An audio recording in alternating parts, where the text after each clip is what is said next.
Hello student, आदाब मसनून।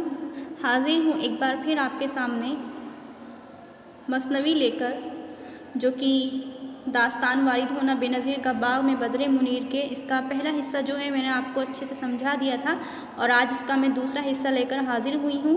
पहले हिस्से में हमने पढ़ा था कि बेनज़ीर का जो है रात को एक वारदात होती है, वो सैर के लिए उठता है और अपने घोड़े पर सवार होकर जैसे गुज़र रहा होता है तो उसका एक बाग से जो है गुज़र होता है और वो बाग किसका होता है? वो बाग शहज़ादी का होता है जिसका नाम होता है बदरे मुनीर। तो उस बाग का जो पस मंज़र था वो बड़ा ही खूबसूरत था, जिसको देखने के लिए बेनज़ीर उस बाग में उतर जाता है और वहाँ एक बुलंद इमारत देखता है जहाँ उसकी खूबसूरती जो है बड़ी आलीशान मकान होता है और उसके आगे का जो मंज़र है, खूबियाँ हैं, उसको हम अब पढ़ने वाले हैं।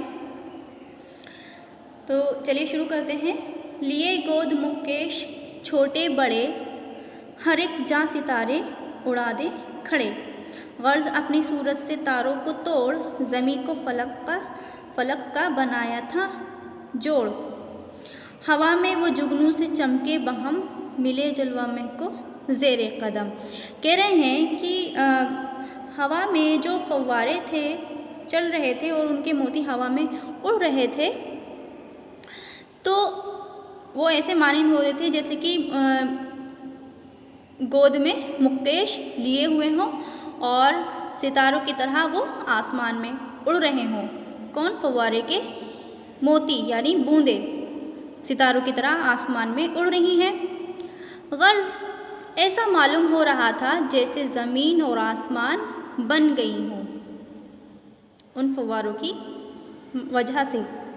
और उसके बाद क्या था कि हवा में जुगनू चमक रहे थे, हवा में जुगनू चमक रहे थे जो अपने कदमों से चांद के जलवों को मल रहे थे। महा का मतलब होता है चांद, ज़ेरे कदम यानी कदमे।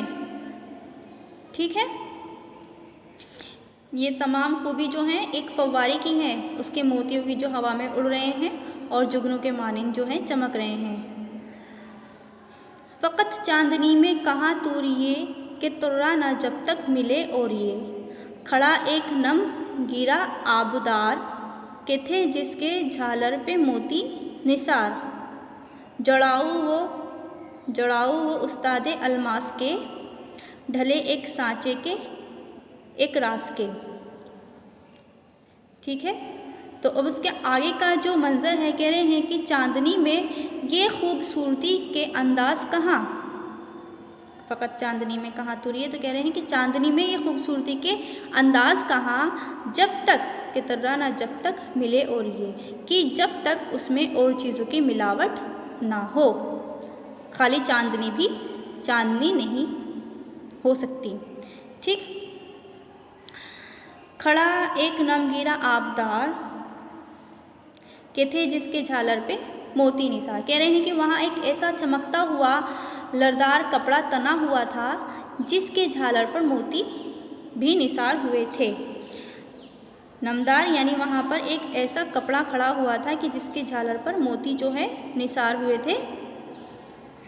जड़ाऊ वो उस्तादे अलमास के, ढले एक सांचे के एक रास के। कह रहे हैं कि एक ही सांचे के अलमास के खम्भे गड़े हुए थे।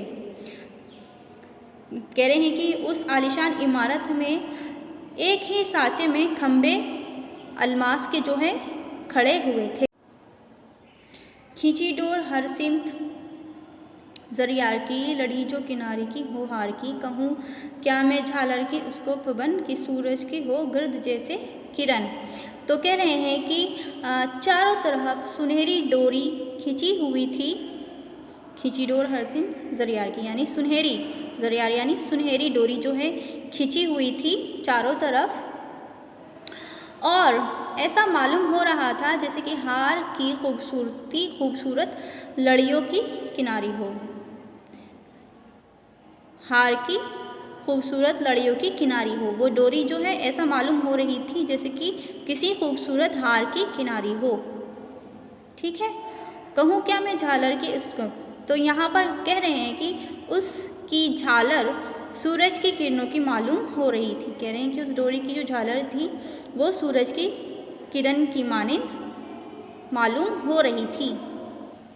आगे है कि मुगर्क बिछी मसनद एक जगमगी के थी चांदनी जिसके कदमों लगी। ना फूले समाए थे तकिए धरे के थे वो फ़कत हुस्न से ही भरे। तो कह रहे हैं कि खूबसूरत कड़ी हुई मसनद बिछी हुई थी, खूबसूरत कड़ी हुई जगमगाती हुई मसनद बिछी हुई थी जिसके किनारों पर जो है चांदनी सी लगी हुई थी जो जगमगा रही थी।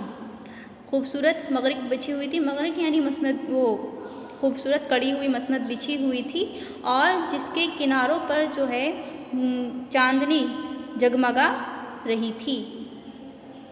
खूबसूरती से भरे हुए तकिए भले ही मालूम हो रहे थे, भले ही तकिए जो हैं खूबसूरती से भरे हुए मालूम हो रहे थे और वो फूले नहीं समा रहे थे।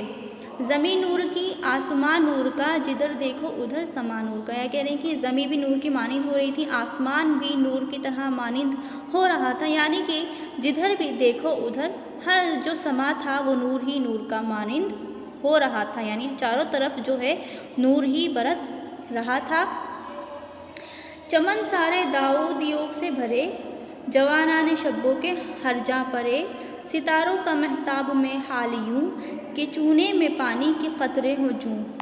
अगर कीजिए साया ऊपर निगाह तो है वो भी जो साया महरुमा। करे है निगाह जिस तरफ को गुज़र, बजर नूर आता नहीं कुछ नज़र। कह रहे हैं कि बाग में गुल दाऊदी और गुल शब्बू खिले हुए थे।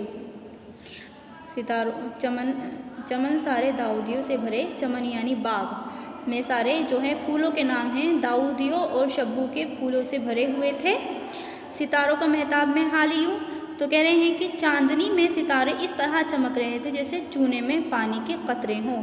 कह रहे हैं कि महताब यानी चांद की रोशनी में सितारों का ये हाल था कि वो ऐसे मानिंद हो रहे थे जैसे कि पानी में चूना मिला हुआ है और उसके कतरे जो हैं टपकते हैं, इस तरह से वो सितारे जो हैं चमक रहे थे। कह रहे हैं कि अगर कीजिए साया ऊपर निगाह तो है वो भी जो साया महरुमा। कह रहे हैं कि साए को देखिए तो वो चांद और सूरज की तरह दिलकश था। महरुमा यानी चांद और सूरज, ठीक है। गर्ज जिधर भी निगाह की जाए नूर के सिवा कुछ नज़र नहीं आता। करे हैं निगाह जिस तरफ को गुज़र, बजर नूर आता नहीं कुछ नज़र। कह रहे हैं कि गर्ज है कि जिधर भी निगाह की जाए उस तरफ नूर ही नूर नज़र आता है और इसके सिवा कुछ भी नज़र नहीं आता है। तो ये थी आपकी मसनवी जो दास्तान वारिद होना बेनज़ीर का बाग में बदरे मुनीर के इसका दूसरा हिस्सा मैंने आपको करा दिया है। उम्मीद है आपको अच्छे से समझ आएगा।